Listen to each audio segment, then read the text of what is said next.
Mi nombre es Fernando Martínez, investigador del Instituto de Estudios Ambientales. En la tarde de hoy les voy a presentar los resultados de los productos 1 y 14 correspondientes a la propuesta a nivel de prefactibilidad de la evaluación ambiental estratégica del subsector de hidrocarburos en el Valle Medio del Magdalena y los indicadores a evaluar por la ANH para el uso del agua por la industria petrolera. El contenido de la presentación incluye inicialmente la metodología general de trabajo, esto es las actividades que se desarrollaron para dar cumplimiento con los productos. En segundo lugar, cómo se fueron desarrollando estas actividades.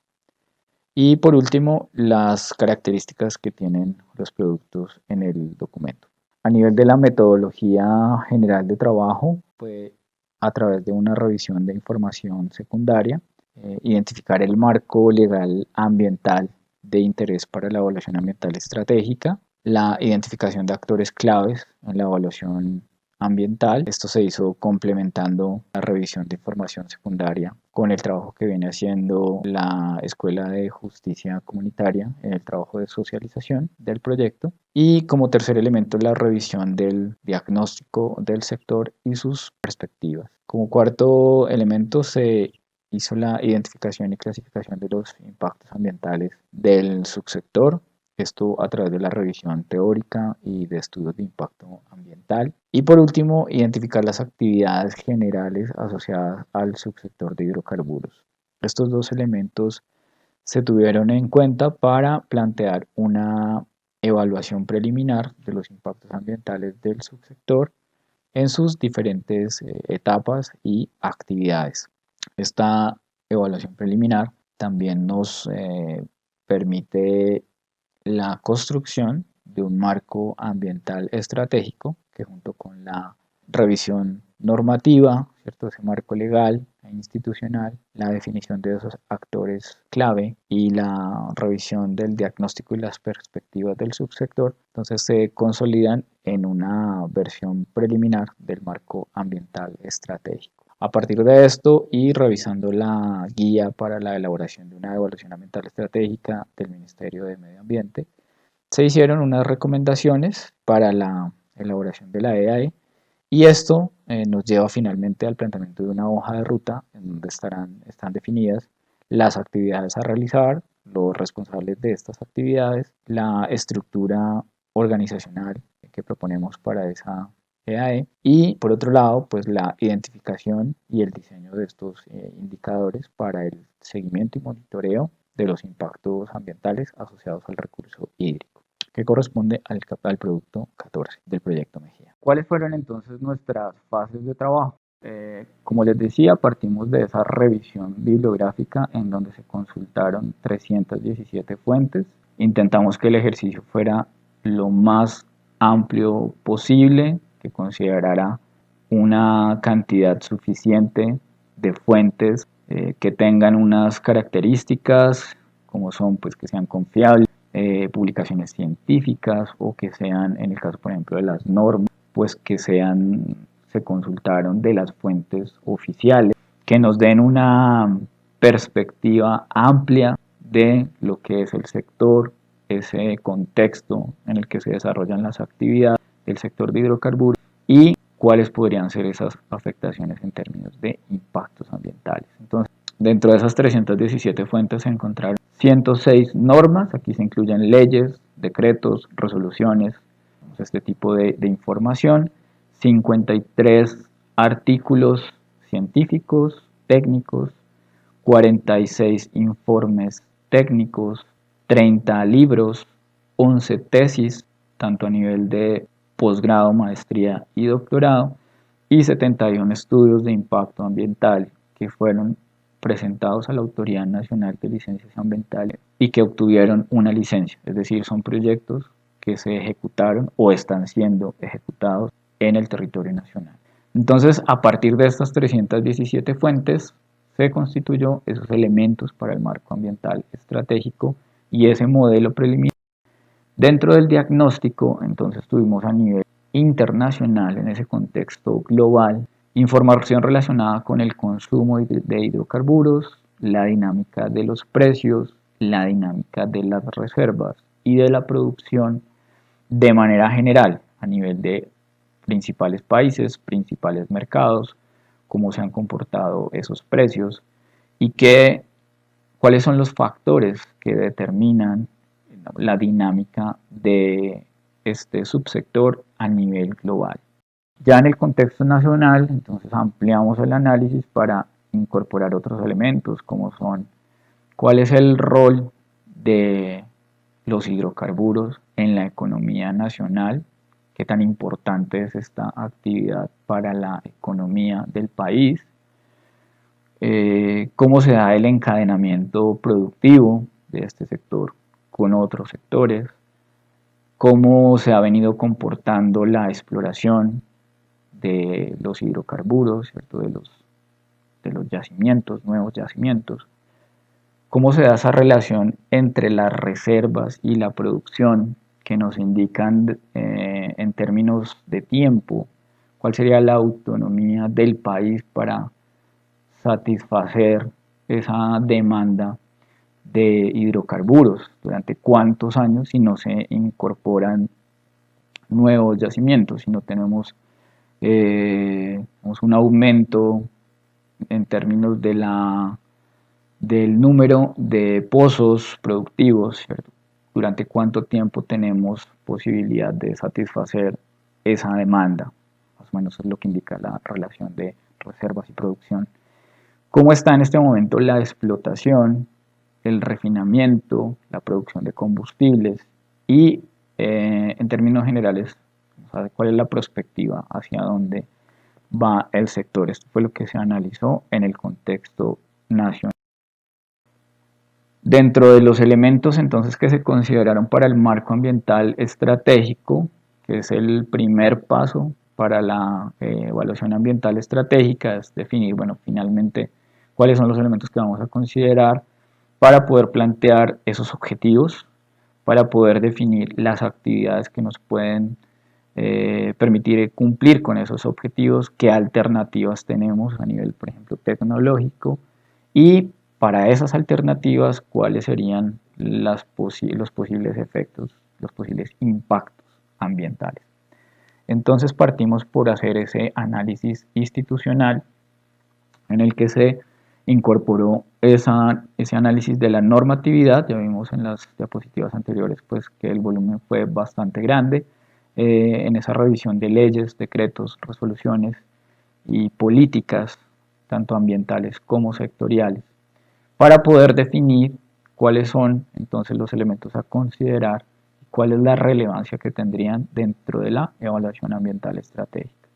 El segundo punto entonces fue el análisis de agentes, que aquí pues hay que considerar que es una identificación de actores preliminar que se hace con base en información secundaria y también con lo que ha venido trabajando la Escuela de Justicia Comunitaria en el proceso de socialización, y esa información pues también fue considerada, pero en este caso pues hay que aclarar que corresponde a un ejercicio de identificación preliminar en donde hay actores que nosotros hemos denominado genéricos y que ya en la ejecución de la evaluación ambiental estratégica será necesario pues entrar a detallar y a identificar de manera mucho más particular, es decir, con nombres y apellido y ubicación, para poder tener un proceso de participación amplio, transparente y que le ofrezca a la sociedad colombiana pues una confianza, ¿no? Una tranquilidad respecto a que se consideraron todas las perspectivas posibles y que están presentes en el territorio, en el Valle Medio del Magdalena. Otro factor que se consideró entonces fue el análisis del proceso de planificación del sector, cómo actualmente se planifica las actividades del subsector de hidrocarburos, cómo se llevan a cabo las subastas, la contratación, los diferentes tipos de contratos, el proceso de evaluación ambiental como un requisito para la ejecución de los proyectos, digamos como todas estas actividades previas a la ejecución de esas actividades. Entonces, el análisis del proceso de planificación va a ser la base, porque como les comentaba, la evaluación ambiental estratégica lo que intenta es incorporar dentro de los procesos de planificación esa dimensión ambiental. Entonces, el proceso de planificación sectorial, en este caso del subsector de hidrocarburos, nos permite entonces identificar en qué puntos cabe la participación y por tanto cuáles deberían ser esa ruta crítica, esos puntos en los cuales va a tener una mayor incidencia la participación de esos diferentes actores sociales, esos agentes que hemos visto en el punto anterior, y cómo entonces esto se puede traducir en un ejercicio de identificación de los posibles impactos derivados de esa implementación de ese plan y desde allí entonces poder hacer esa retroalimentación del proceso de planificación para intentar disminuir esos efectos ambientales, esos impactos ambientales negativos y potencializar los positivos. ¿Cuáles son las alternativas con que se cuentan actualmente de manera general? Aquí no se intentó pues hacer una particularización, en principio porque no se han definido los objetivos y no se han definido, esto lo tiene que hacer el sector, ¿cierto? Lo que tiene que hacer la autoridad, en este caso pues la ANH junto con el Ministerio de Ambiente. Esta es una actividad que consideramos no puede ser delegada a ningún otro actor, a ningún otro agente, porque va a requerir el apoyo en términos de presupuesto, de capacidades técnicas, de apoyo institucional. Por tanto, pues le corresponde a la ANH y al Ministerio de Ambiente el definir esos objetivos ambientales y desde allí pues poder hacer todo el ejercicio de evaluación ambiental estratégica. Pero para aportar a esa definición de los objetivos, entonces lo que hicimos fue hacer una revisión de las políticas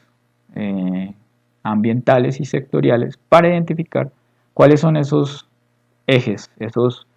direccionadores que se deberían considerar al momento de plantear los objetivos. Ya llegando al modelo de evaluación preliminar, entonces lo que hicimos fue una revisión de los impactos que se presentan sobre el medio físico, el medio biótico y el medio social, considerando 71 estudios de impacto ambiental, que como les digo son proyectos que fueron licenciados y que están en ejecución o fueron ejecutados en el territorio nacional. Y el resto de fuentes que nos van a dar un panorama que es complementario, ¿no? De un lado, los impactos desde la revisión de literatura, de bibliografía científica y técnica que nos dan ese soporte teórico, por llamarlo de alguna manera, y por el otro lado el soporte empírico, la evidencia de que esos impactos efectivamente se han considerado dentro de los estudios de impacto ambiental o no, porque hay algunos en donde definitivamente no son reportados, pero el que no se reporten no quiere decir que no se den, quiere decir que en la elaboración de los estudios pues no se han considerado de manera particular. Identificamos 205 impactos, 32 para el medio biótico, 70 para el medio social y 103 relacionados con el medio físico, en el que se incluyen pues, los impactos al recurso hídrico, pero también a otros elementos como las geoformas, como el suelo, como el aire. Entonces esto nos constituye, digamos, ese universo de 205 impactos que consideramos debe ser ampliado, ya sea ampliando la muestra de estudios de impacto ambiental, y en el caso de la evaluación ambiental estratégica, pues sería muy importante que se centrara en los estudios de los proyectos que se han desarrollado o que se están desarrollando en el Valle Medio del Magdalena, y por otro lado, también ampliar la revisión bibliográfica, ¿no? Que aunque intentamos hacer un ejercicio pues bastante amplio, riguroso, consideramos que debe ser ampliado para que tengamos un panorama mucho más completo de lo que serían pues esas posibles afectaciones asociadas que contaría en ese plan sectorial. Dentro del modelo de evaluación tenemos entonces que se emplearon 4 criterios: la probabilidad de ocurrencia del impacto, que está definido por la presencia, la duración de ese impacto en el ambiente, la velocidad con la que se dan esos cambios, esas transformaciones, esos impactos a través del criterio de evolución, y por último la magnitud, qué tan grandes son esas modificaciones, qué tanto se ven afectados los diferentes elementos del ambiente. Al calificar estos 4 criterios para cada uno de esos 205 impactos en las 29 actividades generales con las cuales constituimos como ese modelo de lo que son las actividades del sector de hidrocarburos, pues eso nos permitió hacer una jerarquización y definir cuáles serían los impactos en términos potenciales. Y desde allí entonces ya se construyó la hoja de ruta, en donde se identificaron entonces cuáles serían los agentes, los actores que participarían en la evaluación, cuál es su rol, cómo estarían organizados. Planteamos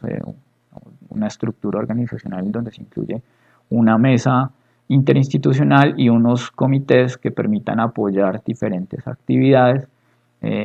todo basándonos en la metodología del Ministerio de Ambiente para la elaboración de una EAE. La definición de las actividades etapa por etapa dentro de la evaluación, siguiendo ese marco que nos da la metodología, y el tiempo estimado de ejecución, que en este caso hemos intentado sobre el conocimiento que tenemos limitado, pero pues digamos como una aproximación a esos tiempos de ejecución, que es algo pues incertidumbre grande, porque realmente pues dependerá de diferentes instituciones, de diferentes agendas sectoriales, y pues esto hará que los tiempos puedan cambiar de manera significativa. Y ya llegando a los indicadores, entonces lo que hicimos fue plantear indicadores tanto para el sistema hídrico natural como indicadores que nos permitan evaluar la intervención antrópica. Dentro de los indicadores del sistema hídrico natural tenemos entonces asociados a la oferta y a la dinámica del recurso. Por el lado de la oferta, pues evaluar justamente eso, la oferta hídrica, y por el lado de la dinámica, el nivel freático, los caudales, dándole una especial relevancia al caudal ecológico, y los procesos de escorrentía. Se plantearon objetivos para cada uno de estos elementos. Y por el lado de la intervención antrópica, entonces indicadores que miden la presión por uso. Allí tendremos la huella hídrica azul, índices de uso del agua, índices de eficiencia en el uso de esa agua, índices de el agua que no es retornada a la cuenca, como una estimación pues de esa presión que se está ejerciendo sobre el recurso, e índices relacionados con la extracción de agua subterránea. Por el lado de la presión por contaminación, tenemos la huella hídrica gris y el uso de agua para la disolución de contaminantes, que en este caso no es el agua que toma el subsector, el agua que está siendo empleada, sino aquella que se necesita para poder disolver esos contaminantes que son vertidos o que son puestos en el ambiente. En términos de calidad del agua, pues indicadores relacionados con los parámetros físicos, los parámetros químicos, los biológicos, el índice de calidad del agua y el índice de alteración potencial de la calidad del agua. Y finalmente, en términos del riesgo, se plantea entonces el indicador de escasez de agua. Esto constituye entonces una batería de indicadores de más o menos 40 indicadores que nos van a dar un panorama pues completo respecto a cómo está el recurso, cómo está siendo empleado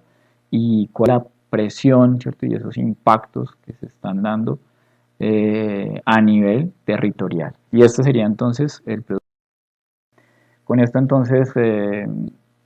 se da cumplimiento a la entrega de estos dos productos, tanto el producto 1, que específicamente corresponde a esa hoja de ruta, pero para que poder llegar a plantear la hoja de ruta, pues fue necesario hacer todo ese recorrido del diagnóstico internacional, diagnóstico a nivel nacional, el marco normativo, la identificación de actores, la identificación de impactos para poder plantear entonces esas diferentes actividades junto con sus roles, responsables y tiempos de ejecución y la secuencia de esas actividades. Y por último, esa batería, ese set de indicadores para evaluar los impactos sobre el recurso hídrico. Entonces, pues esta fue la presentación de los productos. Les agradezco mucho por su atención y quedo atento si hay alguna pregunta.